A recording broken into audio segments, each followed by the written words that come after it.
Hello, everyone. My name is Dr. Fergal Armstrong, and welcome to this episode of Cracking Addiction.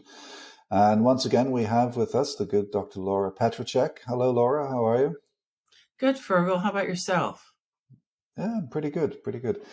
So the last time we spoke, we discussed Dear Woman, which was your take on the Dear Man mnemonic that allows us to conceptualize a framework by which we can negotiate with friends, partners, colleagues, etc., or anyone really. Now, we'd got through dear and we got through the W of Dear Woman. So we've got to now discuss the O-M-A-N. So we're going to do O-Man today.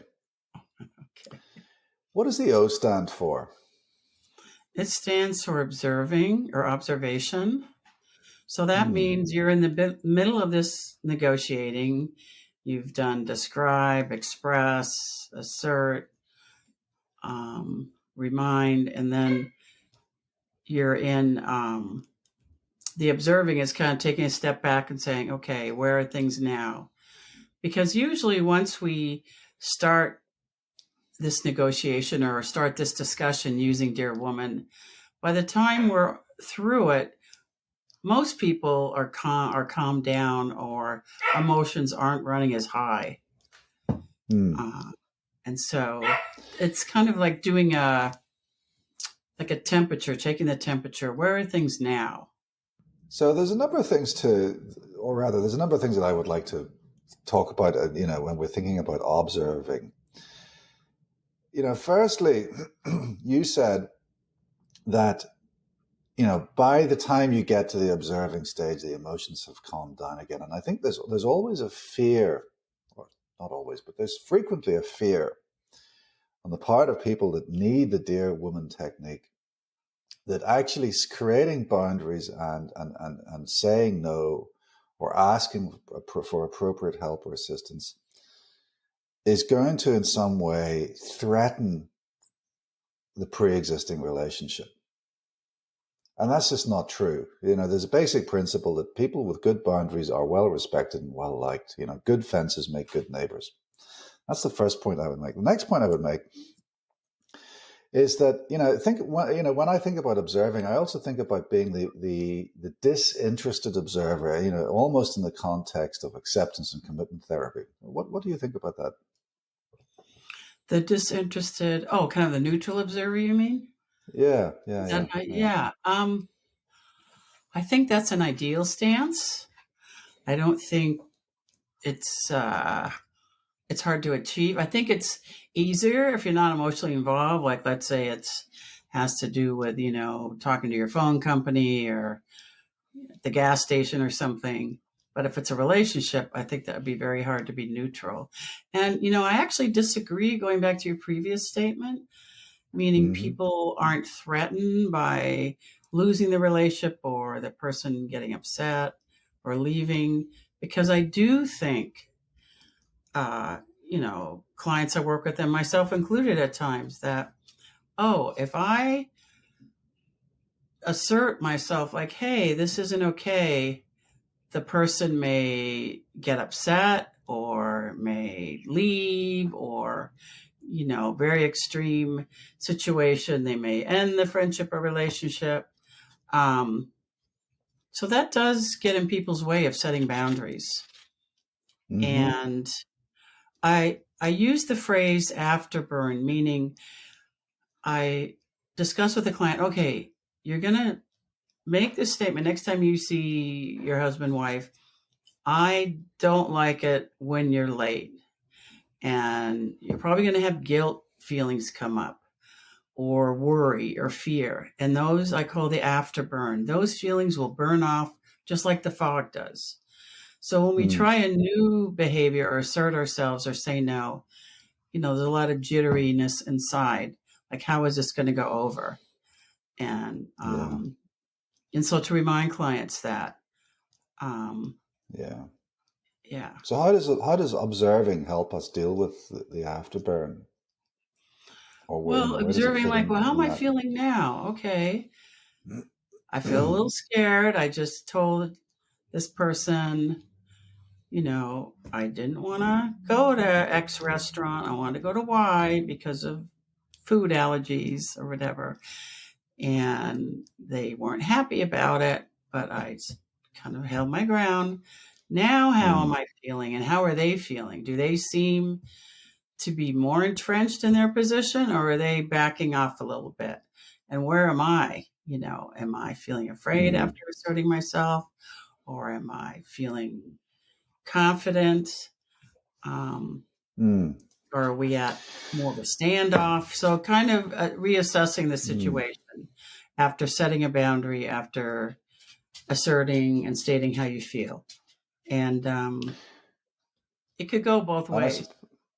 yeah, yeah, and I suppose thinking about what you've just said, this acknowledgement of the potential for, the fog and the negative feelings and the self doubt.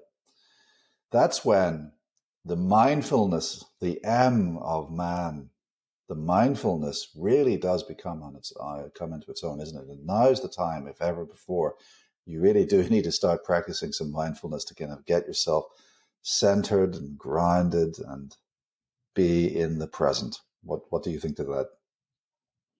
Oh, absolutely. I totally agree. I would just say the M in woman. But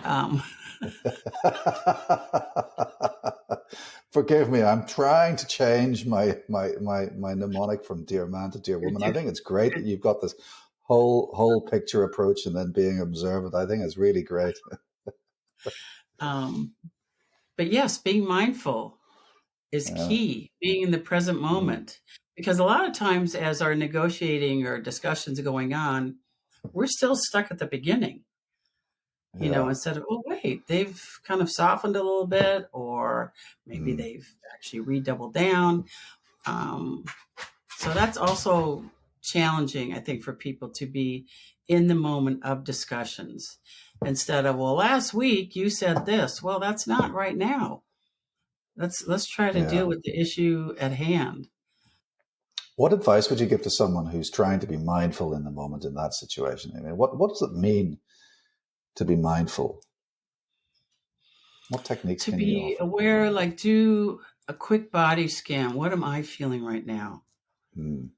Okay. Yeah. What what's my take on what's going on with this other person? Are they are they getting escalated? Um, because sometimes with this skill, especially if a client asserts themselves and the other person isn't really used to them doing that, they could get escalated. Like, what do you mean? How dare you say XYZ? So to be aware of that, and maybe this is a good place for a timeout, meaning let's agree to disagree and we'll come back later for this discussion. But sometimes, Mm. unfortunately, the person who we're also having this discussion with the things could go the other way. They could get more upset if they feel they're, quote, being challenged or you're asserting a boundary. Mm. Instead of if you do your usual MO of just capitulating, not setting a boundary because you want to people please or not have conflict Mm. or conflict avoidant. Which then brings us on, I mean, this idea of people pleasing and capitulating, which then brings us on to the A in Dear Woman, which for me means don't apologize, don't capitulate. Yeah. So I love this uh, skill that Dr. Linehan talks about. No apologies. And sometimes people go, what do you mean? We should apologize if we're wrong, right? But a lot of times clients, and myself included, like if you stub my toe, I used to say, I'm sorry. I mean, I would apologize for everything. And that's not good for someone's self esteem, for someone's mental health.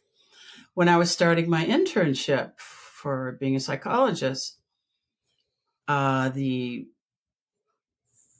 a psychologist who was already working there was saying, okay, and this is where the paperwork is, and this is where that is. And I said, oh, I'm sorry. Can you tell me where this is? Oh, I'm sorry. I would start every set. He goes, why are you apologizing? This is your first day. How would you possibly know this? And I was like, wow, Yeah. he's right. And I wasn't aware of then how much I do that. And a lot of clients do too. I'm sorry, could you say that again? I said, well, I want you to try, if you can't quite hear someone, forget the I'm sorry, just say, can you say that again?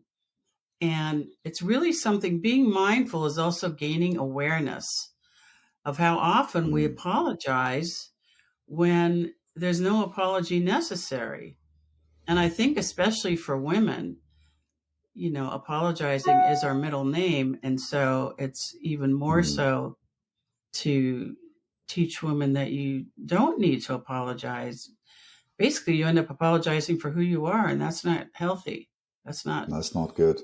it's not good for Yeah. anyone. Yeah. Because it's you've alluded to a kind of a linguistic tool that people do use. I'm sorry when they don't mean I'm sorry. They mean things like excuse me, or I want attention, or I'm going to interrupt something, or and reflecting on myself, when I disagree with people and I'm about to say something that is disagreeable, I Right. will preface it by saying, or I used to preface it with, "I'm sorry, but," um, Right. and really, for me, part So of now the I'm A. curious, what do you say instead? So what I say, excuse me. Good. That's However, a good one. That's a good one. yeah. Excuse So me. for me, it's not just enough to say to someone, "Don't apologize," but you've actually, well, I try and teach people the phraseology to use instead. And I Yes. think "excuse me" is it the same as "I'm sorry"? Because it is No. socially acceptable. It's linguistically acceptable to say "excuse me" when you're about to interrupt someone or when you're about to disagree. Right. It is acceptable, and it's less Yeah, damaging to one's, or not damaging, it's kind of a strong word, but less detrimental, detrimental to pejorative. one's self-esteem. Yes, thank you. Yeah, yeah. Yeah. Yeah, I mean, I actually, I had this issue yesterday morning, right? In my place of work, we have a young lady who works as a cleaner, and she's from a foreign country, and her English is very minimal. And I chat to her in the morning because I'm there early as well. We say hello, how was your day, et cetera, et cetera. I'm teaching her, this is a tie, this is a shirt, stuff like that. And so we've got this kind of superficial friendship relationship. And I was in the office, and she knocked the door and walked in with her mop and bucket and said, "I'm sorry." And I looked at her and I said, "I don't want you to say I'm sorry again, because you're doing your job and I'm the one that has to get out of your way, because unless I get out of your way, you can't mop the floor. And from now on, I want you to say, excuse me." That's awesome. That's Mm. awesome. So, but she didn't Definitely a even team. know that phrase. And that really brought it to the fore that a lot of people don't actually know how to speak in these situations where they would previously revert to the good old tried and tested, "I'm sorry, it's all me, it's not you," you know. Well, and also, I'm sorry, it comes from a one down position. I'm Yeah, sorry, please don't be mad at me. I'm the yeah, one who's at fault. yeah, And then that's yeah, usually has to do with yeah, culture and or cultural, or where they see themselves in the scheme of things and the rating yeah, of who's more valuable or important than others. So it has to do with, oh, I'm just a lowly, I mean, in her mind, I'm just guessing, oh, I'm only a cleaner and you're a doctor. So I'm going to mm, say I'm sorry because I'm not yeah, in a higher position, so that's yeah. part of it, I think, too.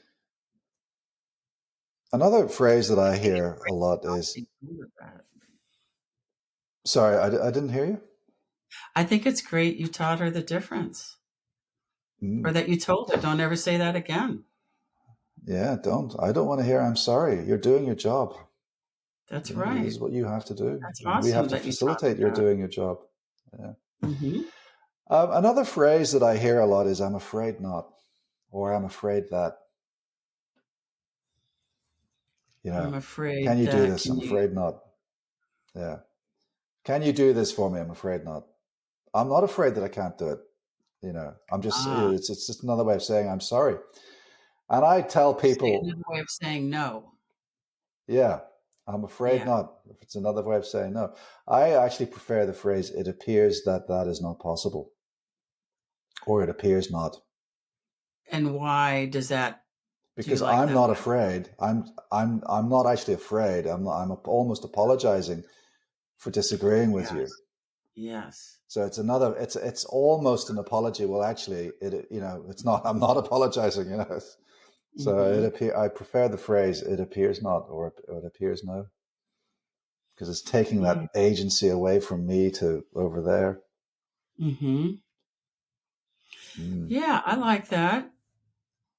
And also there's What? another one, I need Go on. time to think about it.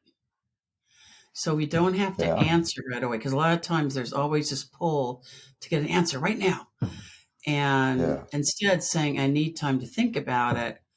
And then usually the person doesn't even come back around. Or if they do, they're not really expecting it to be a yes. So you're kind of like yeah, giving them a soft landing. yeah. That's yet again a very useful segue to the end, isn't it? I need time to think about it so that we can negotiate. Yes. Talk to us about negotiation in Dear Woman. So negotiation has to do with, well, it depends on, there's some other factors that come involved or are involved in negotiation. Like, how important is this relationship to you? If it's of high importance, then you're going to maybe be more flexible in negotiation or more giving in your stance. Whereas if it's not important, you may stand your ground a little bit more or not have as much emotional investment. And then, so depending on how much you value the relationship, you decide with yourself, how important is it? How important is this, that where you want to go to dinner is not where I want to go? Well, in the scheme of things, Mm, Laura, it's not that important. So, but if the question was, uh, I think we should buy a house in Paris, what do you think? Well, that's a very different question. That one I would definitely want to negotiate on a more deeper level. Um, so, yeah, how important is it really? Well, yeah, where we go to eat, okay, let's go where you want to go. I don't need one. It's not worth getting into. But where we're gonna spend $500,000. Now that I want to talk more about. is that just a way of capitulating? I don't see it as a way of capitulating. I see it as a way of kind of ordering the importance of what you're Mm, discussing. So, mm, how important is it? Is it really that important to get into a huge discussion where we eat? Unless it's like a Christmas or birthday dinner, then, that's a little bit more important. But I think for an everyday meal, it's not that important. Or I want to go here grocery shopping, you want to go there. How important is that? Well, they have X, Y, and Z here. Oh, okay. Well, they don't have it over here. So I think it also depends on the importance of what's being asked or negotiated. How important is it to you? And a lot of times we think everything is of utmost importance. And the thing is, a lot of it, our day to day negotiating, is not like a life or death decision, but we yeah, take it that way when a lot of times it's our ego that's involved and has nothing to do with what's being negotiated. So you take your ego to the absolutely. table and you're like, Yeah, well, it's not so, let's go over here for dinner. yeah, Yeah. absolutely. It's all about ego. Right. Now, Hmm. let me tell you a story. A friend of mine was going on holiday with his brother and his sister-in-law, and so his wife and his brother and his brother's wife. And they did this every year, and they always went somewhere. And there was the same place, and there was always a competition about who got the best bedroom. And officially, there was supposed to be an alternative arrangement, but it never worked because this friend's brother always got there first and commandeered the best bedroom. And this friend of mine, he and his wife, of course, had the huge argument because the wife wanted the better bedroom, and the wife then said, well, you never negotiate, you never assert, you never meet my needs, you never, it became a very black and white argument about people use the word like never. When I hear the word never, it was not never true. You can't ever say never. But that's just a function of the heightened arousal and the emotions. And he came to me and he said, how do I deal with this? This is, I would, it's becoming really an issue that I get a bedroom that's got an ensuite bathroom rather than having to walk down the hall and use the main bathroom. And he was so wrapped up in the value system of this process and how it reflected the power dynamics between him and his brother. He couldn't take the ego out of it, and nor could his wife. Yeah, I definitely hear that. So yeah, I mean, it's just one example of many examples that I can think of in terms of how, if we can take the ego out of this, you don't need to, you can negotiate, which then brings me to the other point about if you take the ego out of something, are you actually freeing yourself from want, which is, I'm led to believe, one of the paths to true happiness in the Buddhist philosophy. So if you don't really care what the outcome is, and you can be that objective, disinterested observer.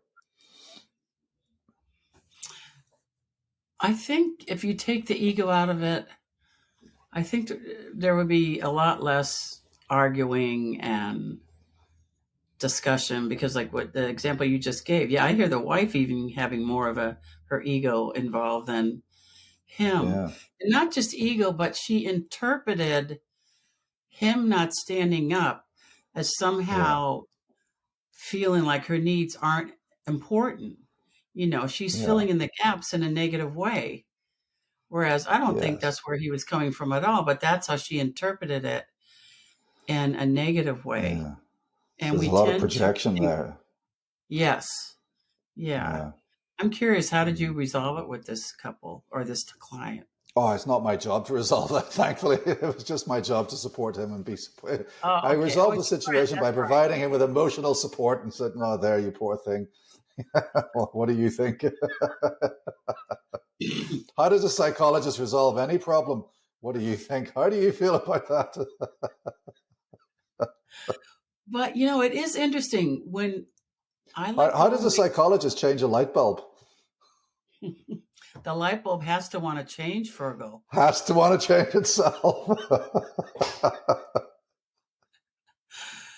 Going back to the, having your ego involved, there is something very freeing about like not having your ego involved. They have in the 12-step program, they're saying you could either be right or you could live. And I thought, I like the idea of living better than having to be right. Because being right is having our ego involved. The situation where this client was correcting this person they were dating, they're from another country, they wouldn't necessarily say the words correctly. And I said, what if you just let her say however she could best say it without getting your ego involved or having, saying, oh, I know the right way. And, she said it was very freeing, like not having to correct someone all the time or, Takes a lot of energy to be anarchistic, doesn't it? Yeah. It most certainly does. On that sweet note, we're going to have to wrap it up because once again we've run out of time. But I really want to thank you for your pearls of wisdom and for showing us the Dear Woman technique for negotiating with friends, colleagues, partners. Thank you, Laura. Thank you, Fergal, and thank you for having me. That's all for today, folks. My name is Dr. Fergal Armstrong, and this has been Cracking Addiction.